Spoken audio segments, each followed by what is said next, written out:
Say hi! Ah. Hey everyone, thanks for joining me today. Welcome back to Olive Branch Homestead. My name is Isabella. I have an awesome vlog today all about preparing the garden space for flowers. I'm really excited. I share a garden with my dad who loves flowers, and so I've started a whole bunch of flowers for him this year.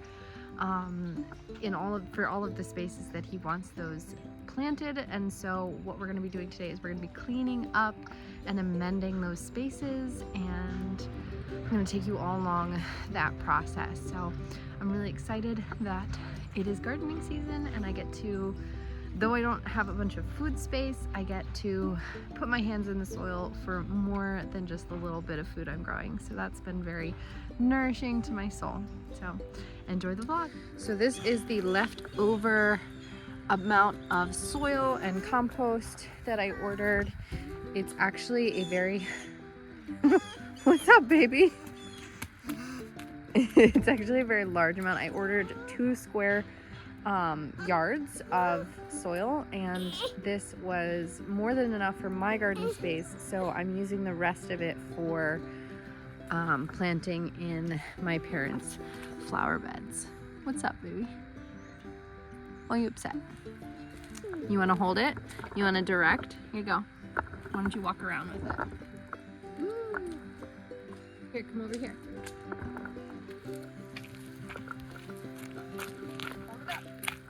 Very exciting. So I have here some seedlings that have popped up.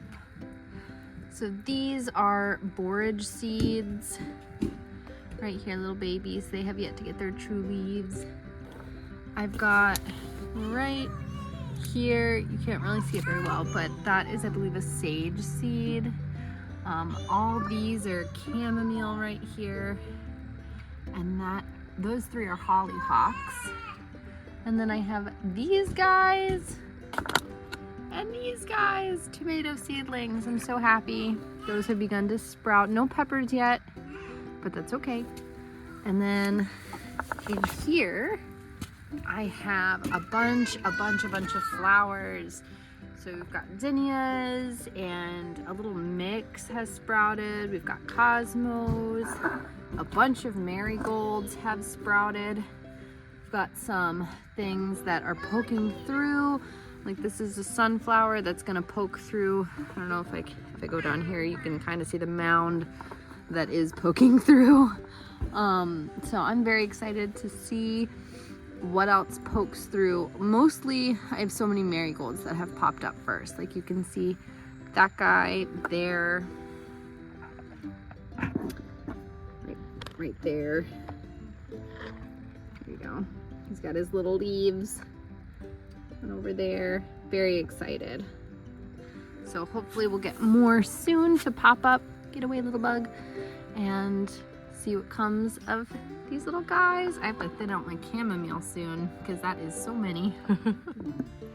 These are volunteer zinnias that have come up, and a volunteer nasturtium. Very excited about those. Ever since I amended the beds here, they've just been taking off. I got some more tulips, and these are strawberries that I made a little bed out of. Shout out to Roots and Refuge for inspiring this kiddie pool strawberry patch. I'm really hopeful that this will produce some good strawberries over the next 2 years. And then my mint and lavender are they're just thriving ever since I amended the bed. So they're very happy. And my rosemary is coming back really well. I mean, just look at all that new growth that is coming up. So I'm very excited. My beautiful passion flower plant. This one is a non-edible plant. The fruits don't make seeds, so it's not an edible one.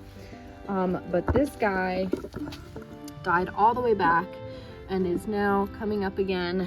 I have to repot it in this. I have to take it out of here and like re-amend all this, and hopefully not disturb it too much.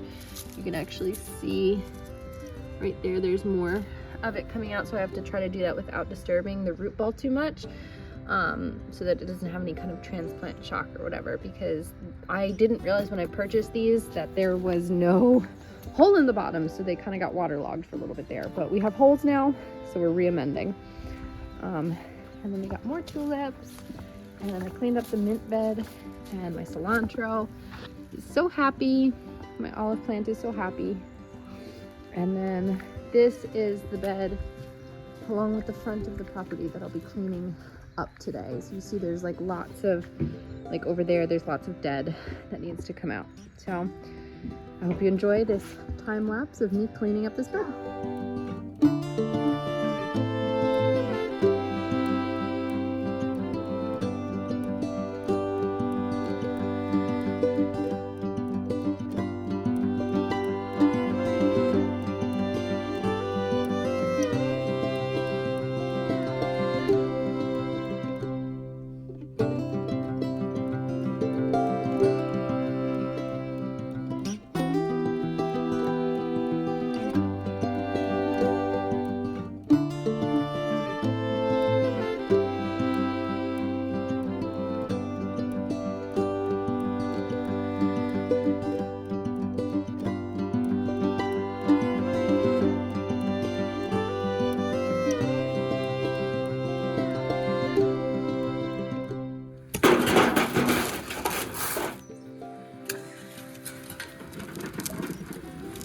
Where are you going with that?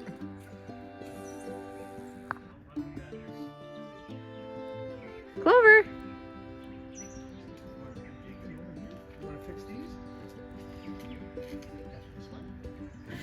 All right, that's good. That's good.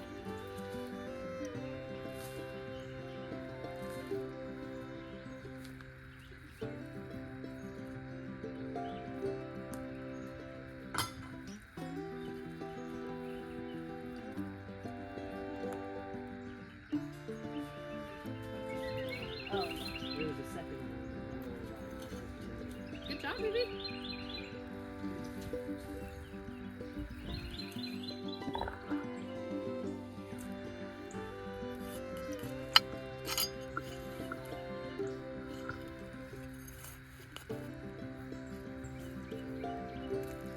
You gonna help me cut these? Here, come here. You gonna help me cut these? Okay. So, as you can see here, this passion vine has this green life in it, but we're gonna have to cut all this brown away and kind of make room for that green to come up, and then I want to amend this soil really well. So, here we go. All right, wait. Be careful. Okay, go ahead and cut this. Oh, try again. Try again. Oh, I know, it's so frustrating. You got it. Oh, careful. You got it. You got it. You pulled it out. Good job. Good job. Good job.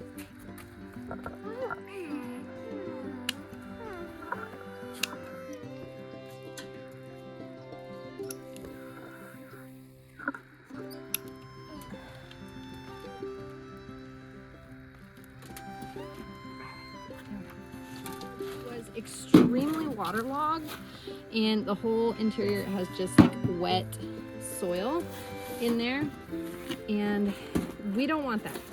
We want moist soil, but we don't want waterlogged. So I was able to get the root ball out, and as you can see, this is what a passion vine root looks like. It was very, very unhappy in that soil, but as you can see, there is life coming back. This is I have come to find it is a very, very resilient plant, a passion vine. So I am very excited. The other one that got root logged totally died, but this one has life coming back. So we're gonna save it, put it in some dry, well-draining soil, and see how it flourishes. And once I have some good flourishment, a passion vine grows very quickly, and I'll be able to take some clippings and put it in the other bucket that I have reserved for it as well. So hopefully it comes back with a vengeance and it's ready to thrive.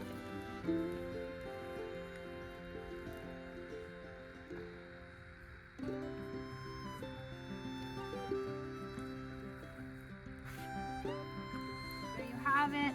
The fresh green is coming out of the soil, and the rest of the root ball is in the soil. So now we're going to put this with the trellis and see how well it does.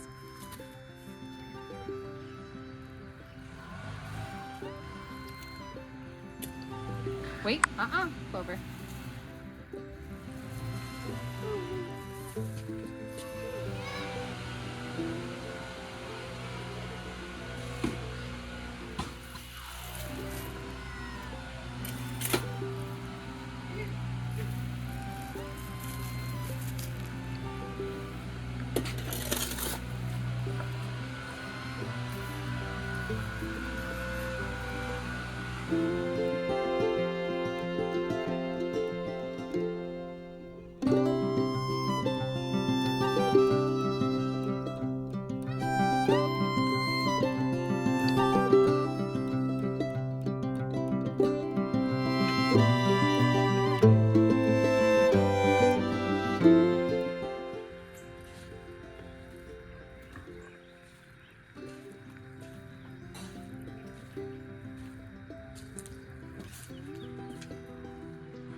Here is the finished beds out front.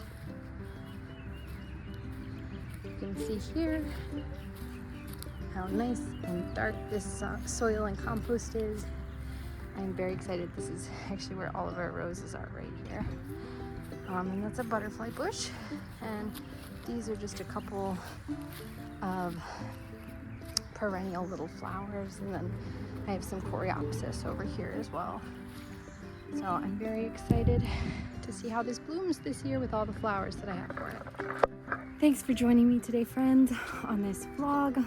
I am so excited to have these beds finished and amended, and the little sprouts that are going to be going in these beds are currently sprouting. So I'm very excited to see how this year's garden goes. I've learned a lot and I'm applying a lot of it, and I'm just really excited for the time of year it is. It's getting warm again, and there's just so much to do in the area that I live in, but gardening is one of the things that brings me the most joy in the world. I didn't think I'd be a gardener when I was younger, and then I was kind of always afraid of it, and then I did it, and I'm just so glad I dove into it. And I've had people that have inspired me, like Roots and Refuge, Whispering Willow, even people like Justin Rhodes, and then just like friends and family have been the most inspirational, like my friend Maggie. She's a new gardener, and just having her excitement alongside mine has been really just enjoyable and soul nourishing. Just even in my local community, I'm going to be going to kind of like a seedling swap soon, and I'm really excited to do that and hopefully I'll be able to catch some footage of that. But if not, just know that there are things in your local community that you can get a part of to nourish your gardening soul. And if you haven't already, go on Facebook, go look for your local area and gardeners in that area, and people who garden in the way that you like to garden, and you'll be surprised what you find and who you connect with and what happens in your life. So yeah, thank you so much for joining me today on this vlog, and I really hope you have a wonderful, wonderful weekend ahead of you, and just I hope you feel as thrilled as I do for this gardening season, because I feel like it's going to be a really good one. So God bless you and yours. Take care.